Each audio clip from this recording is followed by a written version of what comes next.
Hello, welcome to the Focused and Fulfilled podcast. I am your host, Althea Walters, and on this podcast, we dive into real stories, powerful strategies, and life-changing insights from leaders, achievers, and productivity pros. And today, we'll be diving into a topic that has a connection between positivity, purpose, and peak performance. And today, my guest is Alfredo Borodowski. And I'm so happy that he's here. And we're going to dive into the topic to talk about that. But let me just share a little bit about Alfredo for you. He's an international expert on the impact of positive psychology on performance and productivity. And that's our topic for today, helping companies and organizations transform their cultures to increase growth. Now, Alfredo has inspired thousands through his own story of transformation and overcoming the devastation of mental illness. And I am so happy to have you, Alfredo. Welcome to the podcast. Thank you, Althea. It's a great being here and sharing some of my wisdom, hopefully. Yes, all right, wonderful. So, as we're about to talk about positive psychology and performance, right? Before we get into that, I really want to understand, who you are, what's your journey, tell us your story.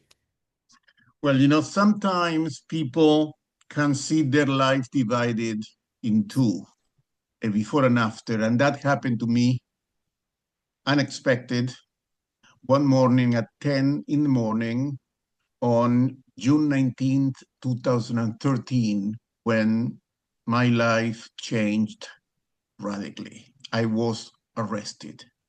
Mm. I was at that point the rabbi of a very prestigious congregation in Westchester. I was on top of the world. My congregation was very special. I had, as congregants, CEOs of main companies. I had half of Wall Street, top lawyers at firms in Manhattan. I was a prestigious rabbi, and I began patrolling the highways of New York. What happened is that the congregant of mine was a retired policeman, gave me one of those badges, friend and family badges, and he said, with this badge, you will not have any problems in life. And I was manic, didn't know it. I began patrolling the streets and telling people how to drive. Until one day I showed the badge to a young woman, and she made a phone call, and a minute later I had three patrol cars behind me, and they arrested me. They accused me of impersonating a police officer. Later I learned that the lady I showed my badge to was the fiancée of a policeman in town. Okay, Wow. of all the people I could have shown the badge. And I was arrested 4 times. I was fired from a job. I was hospitalized in a psychiatric ward. I was diagnosed bipolar. And the press, because I was a prestigious rabbi, made a circus out of me, and they called me the road rage rabbi. And that went viral. I was on the front pages of newspapers from Japan to Ireland, although I had not touched anybody or committed any violence, but a rabbi who impersonated a police officer. And my life at that point collapsed. I went to the deepest depression. And for months and months, I was on a couch, on a fetal position, unable to move, in complete darkness and obscurity, until one day I felt a force pulling me out of the couch and moving me towards my office on the first floor. And I went to my office, and on my desk, I found something that changed my life. And I tell you, Althea, I'm not sure how I got there. I saw a yellow folder. I opened it and I saw the results of a test on positive psychology I had taken a few years before. Wow. Yeah, and I read my top strengths: creativity, love of learning, Mm-hmm. curiosity, perseverance, and bravery. And something turned inside of me. I said, Alfredo, wow, you have forgotten yourself, who you are. And with those strengths, I went back to school. And with depression, with the court cases, I went to social work school and became a social worker. And I thrived at school. And then after I finished school, I read a study that two-thirds of people are unaware of their top strengths. There is an epidemic of strength blindness. And I was shocked. And I said, wow, look what happened to me. That knowing my strengths took me out of depression and moved me towards fulfillment. And I said, I had to do something. I have to do something about this. And that's how I moved into positive psychology, becoming an expert and helping companies and executives and individuals to find their strengths and fulfillment.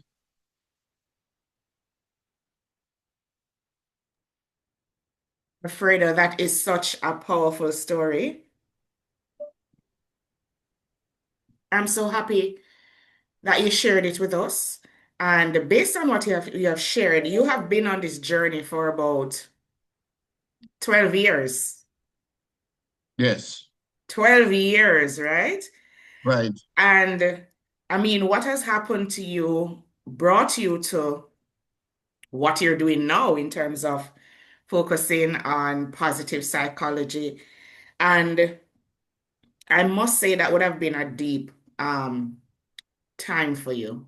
You mentioned depression, you mentioned darkness, you mentioned being diagnosed with bipolar. You would have gone through all of this. And at the end of the day, there was this light at the end of the tunnel. That's what I'm going to coin it. Light at Right. the end of the tunnel where you were able to find yourself. And I'm so happy for that moment as well because I can imagine what that would have been for you. What would have been going through your mind at that point when you saw that yellow folder that you didn't know what next? And I don't know, something would have pulled you towards opening it. And what was going through your mind at that point in time? Well, I mean, I at that point I felt that I had no future. I was suicidal. Eh, I can't tell you, Althea, what moved me upstairs to my office. It is sometimes mysteries in terms that you have an instinct. You know some things not through your brain, as I say, or many actually scientists say, but through the wisdom of the stomach. Our stomach has wisdom. When we say, I feel it on my stomach, there is an instinct. You know, Sometimes you meet somebody and you have a feeling in your guts, we Yes, say, in our belly okay, bottom. yeah, and actually we know from studies that there is such a thing. And then it wasn't going upstairs looking for that file or finding that file that I'm not sure how was placed there, was more like an act of wisdom coming from somewhere else than the brain. And like looking for a forgotten self. And when I saw the five top strengths, something ignited within me. It's like, and what is interesting, becoming an expert on positive psychology, is that we know that if somebody knows his or her strengths, just knowing them is prompt to flourish 9 times more just by knowing them, and by applying them 18 times more. Then, with two-thirds of people not knowing their strengths, two-thirds of people are walking through life 9 times below what they could achieve just by not knowing their strength, and 18 times by not applying them. What a waste. Okay. And what is interesting is that those are strengths they have already, but they don't know them consciously. Then by not knowing them or being aware of them, they cannot execute them with full intention. Then it's not even that they can develop them further. Always they can be developed, but they are at the point in which by not just knowing what they already have, they are underperforming, which is Yeah, insane. yeah. I really liked how you coined that because I'm glad you raised the statistics because what you have shared is that the two-thirds of us are unaware of the strengths that we already have, right? And because of that, we are operating below the level that we should operate, or we're operating in areas that we think is our strength or we want to capitalize on by wasting the energy that is applied, that could be applied to what could bring you to greater levels. That's what I got from that. And I'm grateful for that because yes, there are people who know their strengths. There are people who want to focus on the areas that are not their strengths. And so, not that you should not, trying to improve on those areas, but we waste so much energy. We waste so Right. much energy. I mean, one of the problems is that if you do not know your strength, you have no alignment between Yeah. strength and goals. Yes. And the goals that are set or are expected today by society are usually external goals of success, money or fame. And then when you are pressured by external goals, you're going to have a lack of alignment between your values and strengths and what you want to achieve. But once you know your strengths and values, then you can determine where you want to go and not towards success, which usually leaves you empty, but towards fulfillment, which is Yes. something different. Fulfillment, full fulfillment. And then that's what knowing your strengths does for you. It moves you in the right direction towards fulfillment. Yes. Absolutely.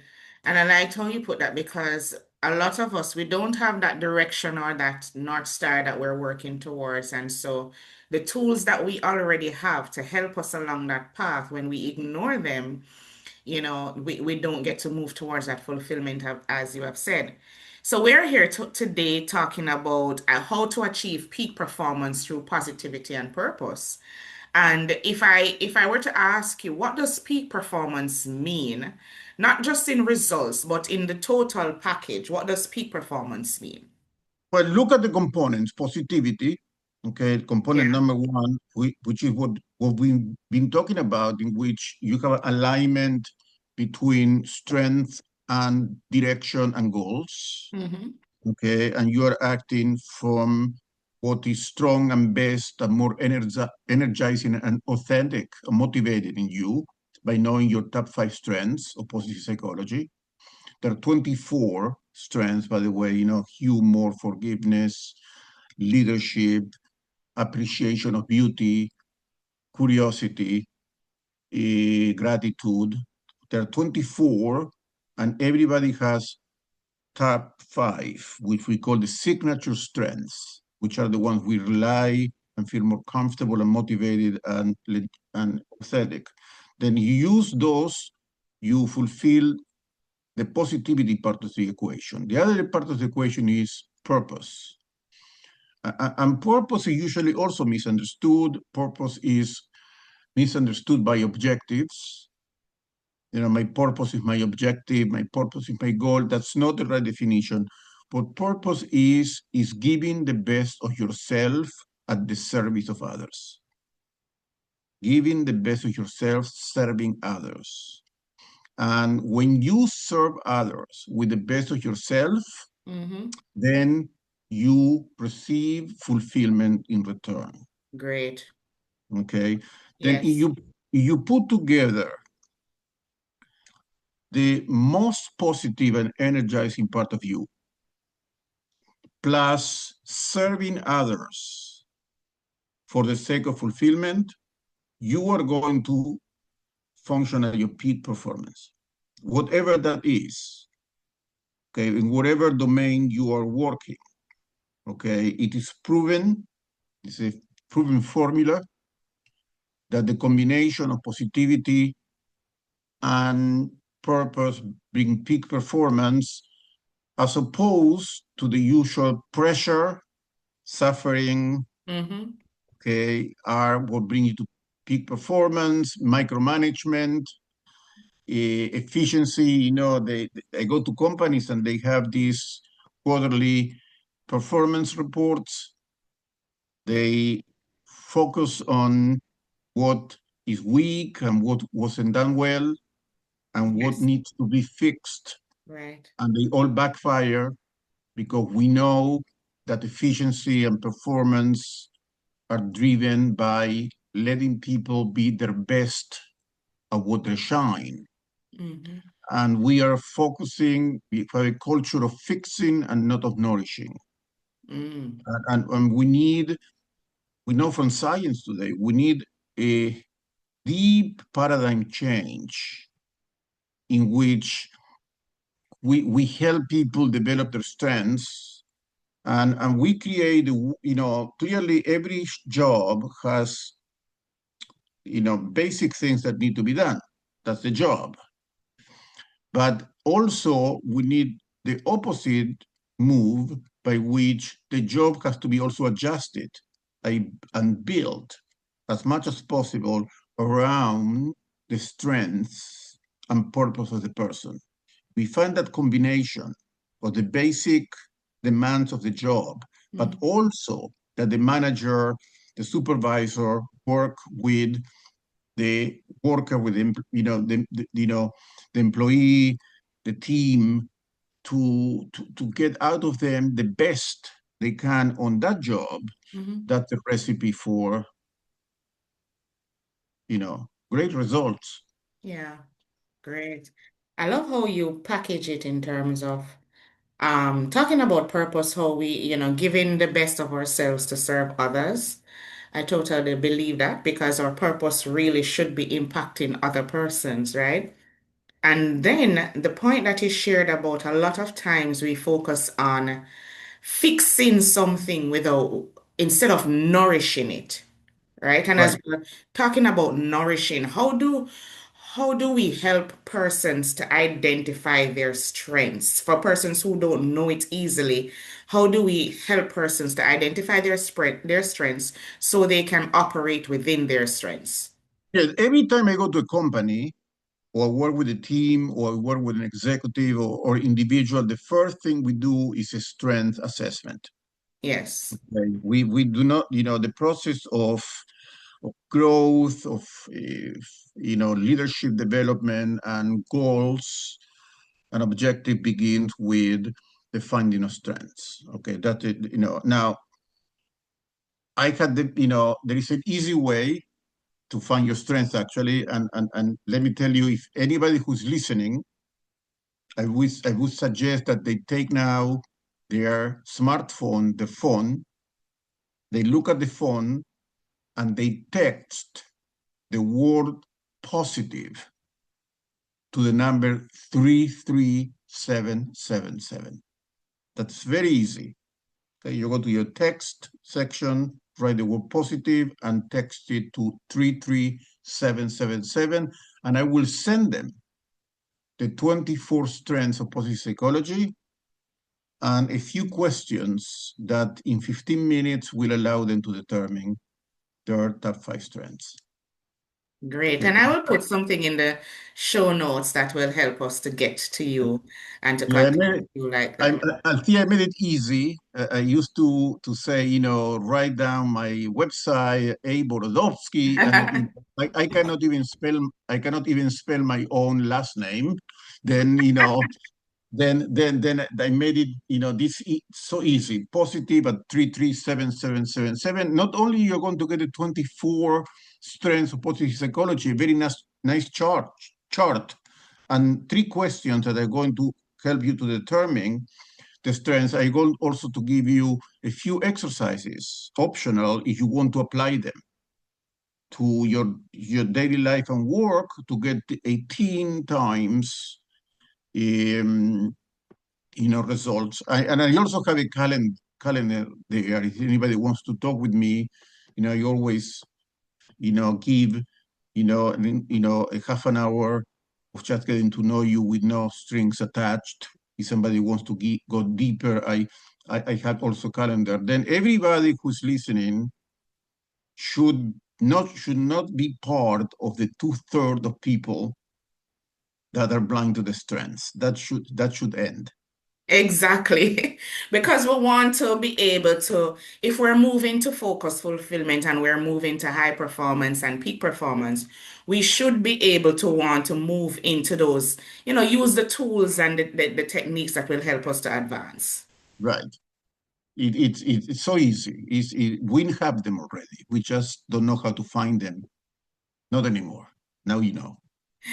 Exactly. So I have another question, and I really wanted to understand. There are some myths that people have as to why they don't perform, right? Outside of what we. So what are some of those myths that you come across that people struggle with as to say this is why they don't perform? Well, I think the number one myth is that they are really investing their energy on the weakness rather than on what they shine. It's like natural. I want to fix what's broken instead of uplifting what's working. It's just a human tendency. We are fixers. Especially males at the work environment. I remember my father, you know, fixing the vacuum cleaner on our kitchen table. He looked like a surgeon, and he would sit me there and said, Alfredo, look how I fix a vacuum cleaner because a man should know how to fix a vacuum cleaner. And I remember being like 6, 7 years old, Yeah. and he was the proudest person because he fixed the vacuum cleaner. Okay, and there is something like it in which a good male is a good fixer. Okay, women are more emotional, but unfortunately, they're still trying to gain influence at the workplace, and they don't fully have it yet. But then it's dominated by males, and males are more of the brain and more of the fixing. And when you believe that efficiency is fixing, you begin looking for what is weak, because otherwise you feel useless. Then your focus is on trying to find what is weak instead of trying to find what works. And it backfire. It's a boomerang, because by trying to feel useful, fixing what is broken, you begin a culture of fear that everybody is looking over everybody's shoulder to see what they are doing wrong. And Yes, that I hear you. that's that's deadly for peak performance. Deadly, because you create a culture of survival, and in a culture of survival, basically nobody performs well. Everybody just trying to get day by day. Then I hear within the you loud and clear. I hear you loud and clear about creating a culture of survival and, if we're matching efficiency with fixing all the time, right? And not looking at the deeper underlying areas. right. Yes, so I totally get that. And I want to look at positivity as well, because we talk about positivity and purpose as it, matching with high performance. So talk to me about positivity. About positivity. Yes, about positivity. Talk to me about positivity and the impact on peak performance. Yes. Well, it's I say, you are a runner, an Olympic runner on the 100 meters, and you have a coach. And let's say that you want to run the 100 meters under 10 seconds, and your coach is training you for that. And then somebody comes to you and say, well, why don't you also try the long jump? You're an athlete anywhere way. Is that logical? No. Absolutely Okay. not. Okay. Okay. Then, kids go to school, and the first thing that teachers do, because it's all about performing on tests, is he's not good at. Yeah, He's weak on math. yeah. Okay. And then the kid get demoralized and feels a failure because it's not good at something that is immediately determined as a weakness because they will not do well on the test. Okay, and that basically prolongs itself throughout life. Okay, what I am not good at, and Right. instead of looking at kids and say, yes, every kid should know how to read, okay, and do some basic things, but the Mm-hmm. purpose of education is to maximize what the kid is good at,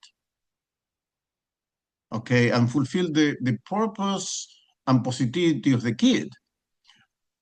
And that continues through life at the university and continues at work. The same paradigm, okay, the same paradigm. Every quarterly performance review should begin with success and what you've done well Mm-hmm. and how you can do it better. Mm-hmm. Okay. Every okay, and have like a strength plan. Yes. Okay.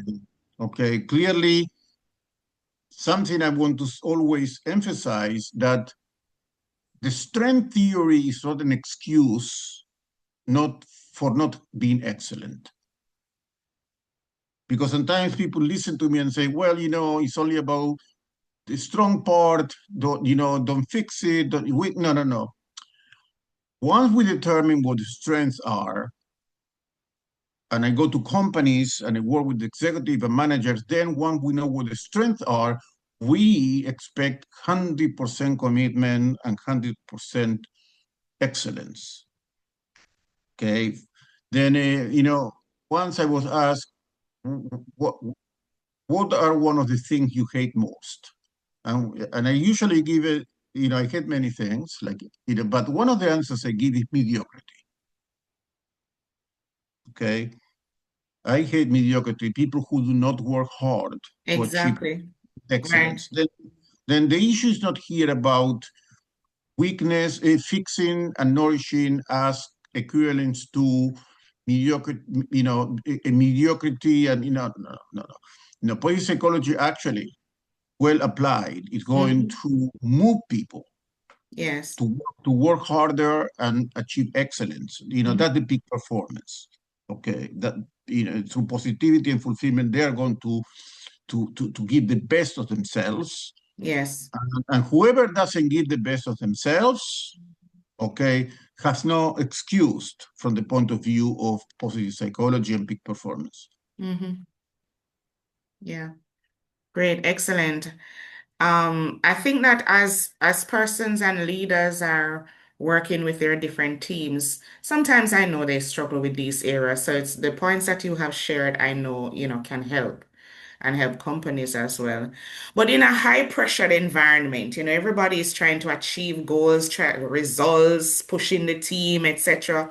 How is it that leaders could put forward positivity and purpose without sounding cliche, without sounding what we would like to say hairy-fairy, because they may not think it is deep enough. How can they support their teams with positivity and purpose, pushing them for high performance in a high-pressured environment without sounding cliche?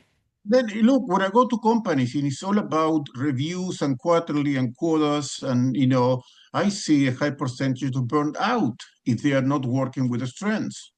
They call me all the time. The team is underperforming, as burnt out, And then I called the company and I talked with the CEO and with the HR person and said, let's meet next week, because they invited me to do a workshop on positive psychology and Right. motivation. And then I tell the HR person and the CEO, let's meet 2 or 3 times before the workshop to discuss the objectives and to discuss the methodology. And sometimes we don't have time. Mm. Okay, and I say, well, you're inviting me for the team that is not performing, and you Mm-hmm. don't have time to meet 2 or 3 times before the workshop to talk about the Mm-hmm. success of the workshop for the motivation of your team. That Mm-hmm. is telling me a lot about how your team is functioning without a minute to breathe, to reflect, Yeah. to enjoy. Okay, and we know, that those are elements which are essential for motivation and performance. Then when I go and give a workshop and everybody knows the strengths and I give a seminar on the strengths, then one of the things I do is I ask from the CEO or the managers to bring actual challenges that the company or the team is going through. And during the workshop, we have a simulation of solving the challenges by applying what they just learned on positive psychology and purpose. Mm-hmm. Then my workshops are not only about theory, they are with games and they are dynamic, and a lot of fun and self-discovery, but actually we work on an actual issue or problem the company has during the workshop and using what they just learned. And every time they get to a better solution faster with a good mood, and they tell me, wow, there are so many things we didn't see but now I am coming to this problem to the team from the point of view of my strengths and applying my strength. Okay, and then I give many strategies how to maintain that after I leave. For example, at meetings, everybody should be the meeting should begin by everybody saying, last week I applied these top strengths of my top five and I achieved such and such result. Yeah. And what happened is that the meeting begins with positivity. Mm. Okay, and it changes the entire air, the entire energy. Okay, then there are techniques by which even under high pressure, creating a culture of positivity. It's not about positivity against high pressure. Okay, they are not mutually exclusive. Okay, but you can be very productive in a positive environment. Mm-hmm. You're going to try to be productive in negative environment. People are going to burn out and not Yes, going to give the best of themselves. that is true. That's for sure. That I can, you know, attest to. Yeah. Excellent, excellent. And earlier you shared in your story, because you had your struggle, and how can, based on what you have shared and based on your own journey and experience, how can purpose-driven persons, right? Purpose-driven individuals, how how can they deal with setbacks in life? And because it's so challenging, and a lot of us are not self-starters, right? And a lot of us will probably see the bigger obstacle and can't get beyond it. So, what is your tip for persons who are purpose driven and they're facing challenges and setbacks? How do they overcome that? Probably two or three things that they can do. Yes, there are, there are a few events in life that change everything. Okay, that happened to me the day of my arrest and the day of I found read my strengths. But Mhm. usually life is a process. Yes, life is a Okay? process. You're like a piece of marble that we are chipping a good, great piece of art every day. We are chipping within the self a masterpiece. Hmm. Then patient is important.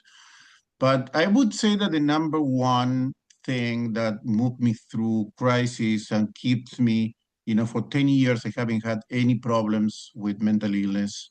Actually, I'm better than ever, more creative, and, is discipline. Mm, yes. Then I go to my therapy every week. I go to Mm-hmm. my psychiatrist every month. I Mm-hmm. eat well, I sleep well, Mm-hmm. and I do mixed martial arts, by the Mm-hmm. way. Interesting. I train every day for mixed martial arts. That for me is Mm-hmm. essential. Then, you know, I call it ritual. You have to have your rituals that give to your life order. I found and by the way, there are some studies about rituals at the workplace, which are very interesting about, ritualizing the workplace for efficiency. And the studies show that that's a real thing, Mm-hmm. that you create, because one of the major problems today in our world is anxiety and uncertainty.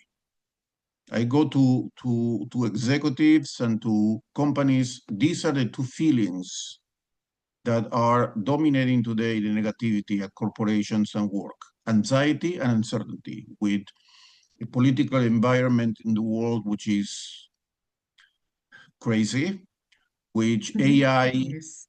the AI changing the entire ball game of work.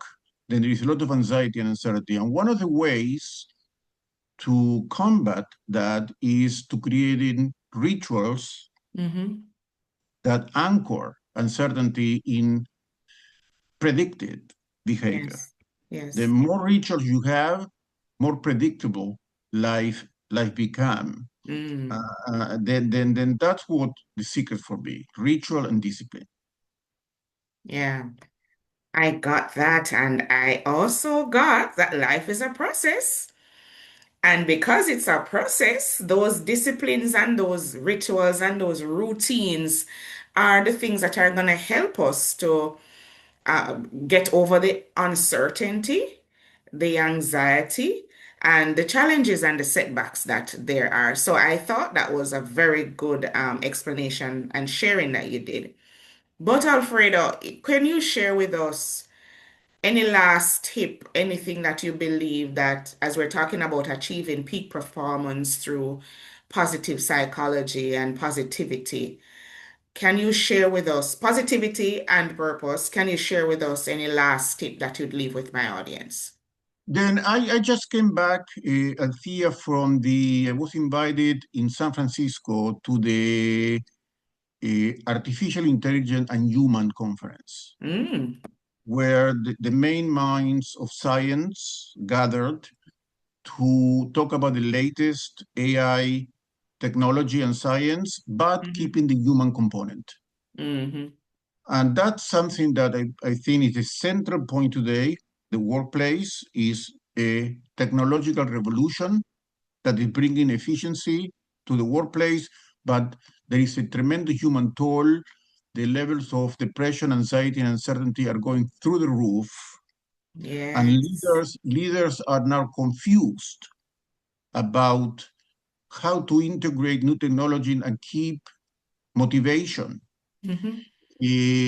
And a solution to that actually is positive psychology, because positive psychology is a science that help at the workplace and leadership to increase motivation, resilience, optimism. And actually, I'm writing a book on Mm. that specifically. It's called The Human Upgrade. Ah, love the title. Okay, which about it's about the new leadership on the time of the new AI revolution. Certainly, we'll let you know when the book is out. Great. I You know, would love to read that. then maybe I come back to your show and share what the book. Yes. The book has been, for those who know leadership, the book has been accepted by the Maxwell Publishing House, John Maxwell Yes. Publishing House on Excellent. leadership. It's going to be on the Maxwell catalog. That's I feel so proud about that. But Congratulations on that. thank you. But if positive psychology was relevant Hmm. 5 years ago, it's today more relevant than ever Yeah. on this environment. And yes, the last sentence I would say move from fixing to nourishing. Okay, begin changing your mind on that direction. That's the key to peak performance under pressure and under uncertainty and anxiety. Excellent. Excellent. Excellent. Excellent. We have been having such a good conversation. I am really enjoying it. And we are coming to our close. I'd really love, I know you mentioned that they'll text where to send the information, but I'll also put your information in the show notes. But what is the one central place we can find you? Once you go to positive 337777, one of the things you're going to find is my calendar. Mm, Okay, for the half an hour that I give you as a gift to get to know great. you. Hmm. Okay, that's and don't be afraid. There are no solicitations. I really want to like this for me a mission, a quest. I didn't choose it. I had a life contract with my congregation. I have a congregation, I have a life contract, and I was happy. I decided to leave the Yes. congregation to dedicate myself to the mission of ending strength blindness. Okay, then for me, Hmm. every person who opened their eyes to the strength is for me a tremendous fulfillment. Then that's the way they can get in touch with me. Find your strengths and let's talk about it. Great. Excellent, excellent, excellent. Well, thank you so much, Alfredo. It was my pleasure hosting you on this podcast. And my audience, this brings us to another powerful episode that we had today talking about achieving peak performance through positivity and purpose. And a huge thank you to my guest, Alfredo Borodowski, international expert on positivity and psychology, as well as renowned author. And thank you, Alfredo. Thank you so much for reminding us that peak performance isn't just about pushing harder to get the results. It's also about aligning our strengths, aligning purpose, and instilling positivity in our daily lives, our daily routines, and in our environment at work, and also choosing a positive mindset that will lift us. And everyone, if today's conversation really encouraged you to um, move forward in achieving peak performance or high performance through positivity and psychology, and you thought that there were other insights, because he dropped some gems in this session. If you thought that there were other insights, I also encourage you to share it with other persons. So until then, stay focused and stay fulfilled. I was your host, Althea Walters. Thank you again, everyone, and good evening, good morning, good night, wherever you're listening from. Until the next episode.